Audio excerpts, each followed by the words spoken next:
Buenos días, estamos con la maestra Naila Jimena Torrubiarte Serino. y vamos a realizar la entrevista. Actualmente, quienes nos hemos tenido la oportunidad de estar frente al grupo, hemos notado que a los alumnos les resulta poco atractiva la idea de tomar un libro y leerlo. ¿Qué estrategia nos recomendaría para romper con esta barrera y acercarlos a la lectura y a la escritura? Desde el punto de vista de ustedes como mediadores de lectura, yo creo que lo primero es que ustedes lean los textos que van a recomendarles a sus estudiantes.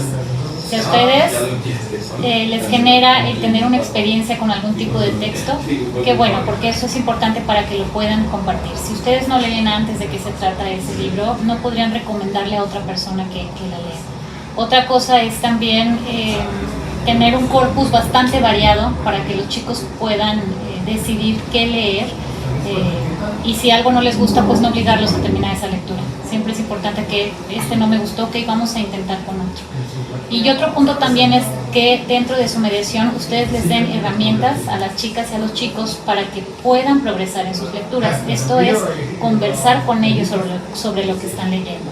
Conversar no me refiero a que les hagan preguntas de tipo utilitario en donde le digan cómo se llamaba el personaje principal o de qué se trataba la historia, porque eso lo único que hace es que te bloquees y deje de interesarte la lectura. Más bien, que conversen con ellos en un plano personal. ¿Qué es lo que a ti te gustó de la lectura? ¿Qué es lo que piensas de lo que dijo un personaje? ¿Cómo te impacta a ti en lo personal? ¿Y a qué otros libros te recuerdan? Eso nos hace generar un diálogo, generar una conversación y hacer mucho más amena la lectura. La siguiente es, en sí, ¿qué es la literatura y cuál es su importancia? La literatura es un arte, es una forma de expresión del ser humano en donde podemos visualizar, al igual que todas las artes, cómo ha trascendido el tiempo y cómo una generación en específico plasma algo concreto que es posible verlo para otras generaciones. Entonces, la literatura es una forma de unirnos generacionalmente, también es una forma de comprender que esto que yo estoy sintiendo, no nada más lo siento yo, sino que otras personas lo han sentido y te hace crear comunidad. Te hace también poder imaginar otros escenarios distintos o qué hubieran hecho otras personas con lo que piensan, con lo que sienten, con lo que hacen. Entonces, bueno, es una forma de expresión del ser humano en donde cada uno de nosotros nos podemos ver reflejados. La siguiente, ¿qué papel juega la literatura en la escuela? El papel de la literatura en la escuela no puedo decir que sea necesario porque depende del contexto, pero sí es algo que podemos hacer relevante. El papel de la comunidad escolar para interesar a las chicas y a los chicos en la lectura es uno de los fundamentos que debe de tener la escuela. Sin embargo, a veces no estamos listos para poder vincularnos con la literatura porque no sentimos esa necesidad o esa atracción por los libros. A ustedes les toca como mediadores de lectura reconocerse, asumirse como lectores y poder tener las herramientas para que les vinculen a los chicos y a las chicas ese gusto por la literatura. ¿Cómo motivaría a los alumnos de secundaria para que realizaran sus propios escritos y de esta manera se acercaran a la literatura? Primero tienes que conocer a tu grupo, tienes que saber qué es lo que les gusta, qué tipo de lecturas son las que disfrutan, de qué les gusta platicar, de qué lecturas conversan. Y después de haber leído varias, entonces animarlos a escribir. Siempre hay muchos ejercicios de creación literaria donde puedes empezar a soltar la pluma, a soltarte tú para que empieces a crear.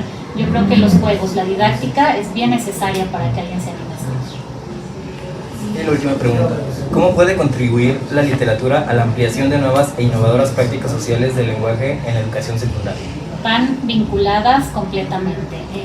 La literatura es como te decía, es una forma de expresión, es una práctica social del lenguaje. Por medio de la literatura podemos reconocer qué tipo de lenguaje se vive y se expresa en una comunidad y conocer también el de otras comunidades o el de otros países. Entonces, el hecho de que tú les muestres a los chicos y a las chicas lecturas que vayan vinculadas con su entorno, con su propia realidad, permite que ellos también se sientan dentro de ese tipo de escritura y progresivamente después vayan entendiendo y comprendiendo otros fuera de su contexto.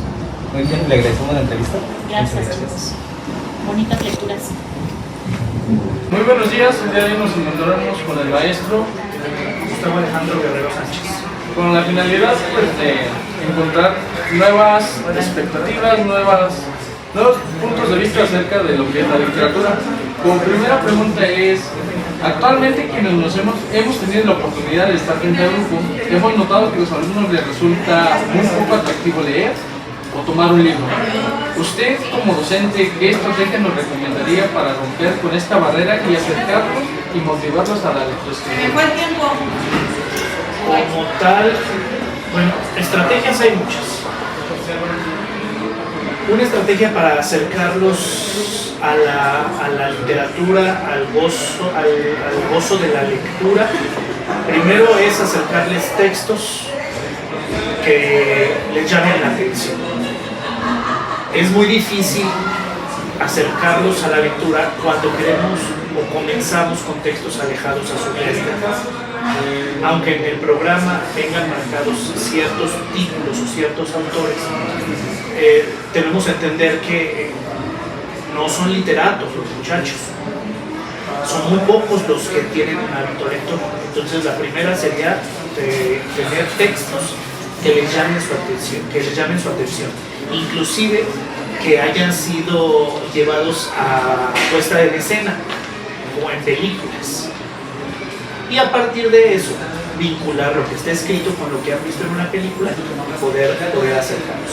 El café literario siempre ayuda mucho, es una estrategia en la que al convivir, al leer todos un mismo texto o un grupo de alumnos, algunos textos similares, pueden compartirlos, pero no los obliguen a compartir lo que ustedes quieren que ellos analicen de manera estructurada. Déjenlos hablar, déjenlos compartir lo que ellos quieran. Posteriormente ya afinarán esos detalles, ¿no?, en el conocimiento de la literatura. Entonces el café literario a mí se me hace una muy buena estrategia. El tendedero de lecturas también es otra estrategia que a veces se ha utilizado. Colgar varias lecturas, cuentos cortos, narraciones, leyendas, fábulas muy cortas, muy sencillas, colgarlas literalmente en un tendedero, que ellos tomen alguna, la lean y compartan. Y a partir de eso vayamos adentrándolos un poquito a la literatura. Ok, siguiendo el mismo orden de motivar a los alumnos con más diferentes estrategias, ¿usted cómo motivaría o cómo ha motivado estrategias que le hayan contado otros docentes en formación de igual manera? ¿Qué motivaría a los alumnos para que ellos mismos realicen sus propios escritos y de esta manera se acerquen a la literatura? Usted ya lo mencionaba antes, un tendedero, un café literario, pero ¿cómo se motivarían a escribir? Es que es parte del mismo problema. Ya, si los alumnos cada vez leen menos y escriben menos, pero de manera tradicional, o sea, no que completamente sean analfabetas, pero ya utilizan otros medios como el celular, como Facebook, como Twitter, como Instagram, como TikTok. Entonces tal vez sería conveniente aprovechar esas nuevas herramientas tecnológicas para que allí escriban, porque además también quienes leen en esos espacios son sus mismos compañeros. Entonces puede ser que en un TikTok ellos lean un pequeño fragmento de un cuento, ¿sí?, o de una leyenda o de una fábula, un cuento corto, lo suban a TikTok o lo suban a historias de Instagram y otros compañeros vean esas historias. Y a partir de ese pequeño detonante se motiven a leer y también se motiven a escribir. Otra puede ser que no lo lean, sino que redacten algo y lo suban en una fotografía en Instagram o una fotografía en Facebook y pidan que sus compañeros ahí lean lo que ellos escribieron y comenten, porque el hecho de que ellos comenten también están escribiendo. Entonces no es que los jóvenes no lean ni escriban, sino que están utilizando diferentes portadores de textos a los que nosotros comúnmente utilizamos. Entonces no hay que tenerle miedo a la tecnología y posteriormente pues llevarlos otra vez nuevamente, a la redundancia, a escribir de manera convencional. Entonces creo que eso puede ser, ¿no?, utilizar herramientas tecnológicas y lo que ahora a ellos les llama la atención para que puedan escribir. Ok, en base a lo que está mencionando sobre las nuevas tecnologías de la información, ¿qué tanto cree que haya avanzado la literatura? Es decir, ¿qué tipo de textos se formulan ahora a los que quizás se formulaban antes? Por ejemplo, antes el romance solía ser más tradicionalista, ahora es un poco más liberal. Pues son historias actuales. La literatura debe de reflejar lo que está sucediendo en la sociedad, lo que está aconteciendo. Romeo y Julieta es una historia de amor de una época diferente. Se puede convertir a lo que está sucediendo aquí, a la actualidad, pero son momentos, son épocas diferentes. Entonces creo que también la literatura tiene que buscar ese nuevo público en esas nuevas circunstancias. Y han surgido nuevos escritores, tal vez no con nombres tan destacados en la literatura, y no por destacado quiere decir que no sean importantes, no nombres como Octavio Paz, como Gabriel García Márquez, como Mario Benedetti, sino nuevos escritores que están surgiendo. Aquí mismo en la escuela hay una compañera que es escritora y que está formulando texto, pero con las nuevas realidades. Entonces creo que sí ha cambiado, pero ha cambiado porque nosotros también hemos cambiado. La narrativa debe adecuarse a lo que está sucediendo, la poesía también, el teatro. Y no quiere decir que desaparezcan los clásicos. Los clásicos van a seguir estando ahí, pero para un público de mayor madurez, literacidad. Primero tienen que ser lectores, ya ni siquiera buenos lectores, ser lectores, practicar la lectura, practicar la escritura, acercarse o hacerse de literatura reciente, llegar al gusto, para posteriormente ver los clásicos que más llaman la atención. Entonces sí, ha cambiado, pero también nosotros hemos cambiado. Nos agradecemos, maestro, por... Buen día, estamos con la maestra María Guadalupe Juárez Díaz de León. y el día de hoy le vamos a hacer unas preguntas. Antes de comenzar con un proyecto, debemos ser investigadores. ¿Qué tipo de tareas debes tomar en cuenta? Para hacer un proyecto, pues primeramente los intereses de los alumnos, y con base a esos intereses entonces también dar un inicio, una motivación acerca del tema por parte del docente para que puedan iniciar el trabajo por proyecto. Es importante considerar o involucrar la investigación social. Sí, es muy importante porque necesitamos entender las necesidades que se tengan como proyectos del contexto escolar, en donde ellos se involucren y puedan darle resultado a las dudas o preguntas que ellos se hacen acerca de la problemática que estén trabajando. Para usted, ¿qué implica estudiar la sociedad? Uy, muchísimo, porque la sociedad la involucra muchísimos temas.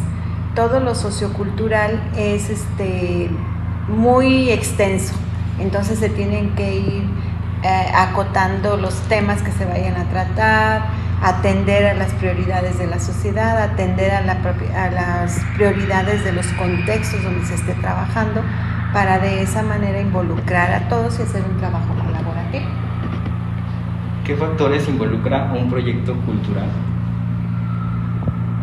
Primeramente, pues el contexto, ¿verdad? El contexto tanto escolar como fuera de la escuela. Siempre debe de tener una proyección, y bueno, nos lo dice ahorita, ¿verdad? El nuevo plan 2022, la proyección va hacia el contexto, porque el contexto, la comunidad va a ser el centro para trabajar, y ese contexto pues involucra tanto a la escuela, al aula y hacia afuera, a todo el contexto que esté inmerso dentro de ese mismo sistema escolar. ¿Qué requiere la gestión cultural? La gestión cultural requiere primeramente entender en qué contexto estamos para poder de esa manera estudiar qué tipo de necesidades hay, qué consecuencias puede haber al momento de que yo atienda alguna problemática para poder tener, recaer en esto, avances y resultados. ¿Cómo concibe usted las artes? Pues como una prioridad, porque el ser humano estamos envueltos en todo lo que nos rodea. Vemos, analizamos lo que nos rodea, entonces eso que nos rodea puede estar inmerso en las artes, en la escultura, en la literatura, en todo lo que nosotros aprendemos y va aprendiendo todos los seres humanos, ¿verdad? Vamos aprendiendo. Entonces las artes son prioridad para el desarrollo de la sociedad y del propio ser humano. Y la última pregunta es, ¿cómo podemos ayudar a los estudiantes a implicarse en la lectura y la escritura? ¿Implicarse o involucrarse? Sí, más como involucrarse. Pues los alumnos desde que están en preescolar se involucran en lo que es la lectura y la escritura, pasan a la primaria, en la primaria pues ya son aprendizajes más contextuales en los que ellos tienen que aprender a leer, escribir y posteriormente llegan a la secundaria. Cuando llegan a la secundaria es un poquito complicado porque resulta que no tuvieron bien el aprendizaje en cuanto a la lectura y la escritura, no sabemos cuándo se quedaron, por qué se quedaron, porque también depende del contexto donde viven los alumnos y entonces es un poco difícil cuando el alumno no trae todas sus bases que corresponden a la lectura y la escritura. Pero en secundaria lo que nosotros tenemos que atender y para poderlos motivar requiere mucho de la oralidad, requiere mucho de la lectura, requiere mucho de la lectura en voz alta por parte del docente para que el alumno tenga ese interés y se motive de alguna manera en la lectura. Y en cuanto a la escritura, pues es la última habilidad comunicativa, que es complicada, es difícil tanto para los alumnos como para los docentes. Y entonces ahí, para que el maestro, el docente, involucre al alumno en la escritura, requiere también primero de la motivación de la lectura, de la escucha, que es el escucharlos, leer en voz alta al docente, es una gran motivación también para que ellos puedan escribir. Ok, le agradecemos mucho la entrevista, maestra. Muchas gracias.